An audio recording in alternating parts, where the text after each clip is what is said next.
So yun na nga, nagbabalik tayo ngayon para sa isa na namang recipe kung saan sarili nating version to guys. Kasi yung original version na ito may karne. Tayo wala. Homemade seaweed soup.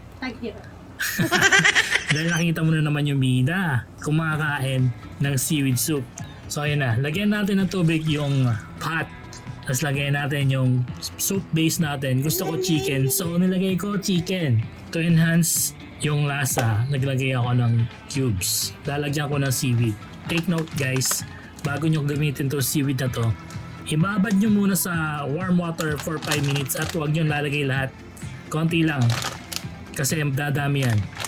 Haluin natin yung soup base. Lagyan natin ng silky tofu. Dahil sariling version natin to. At ito na, lagyan na natin yung seaweed. Ito yung binabad na seaweed kanina for 5 minutes. Pakuluan. Then gusto ko may button mushroom, so lalagyan ko rin ng button mushroom.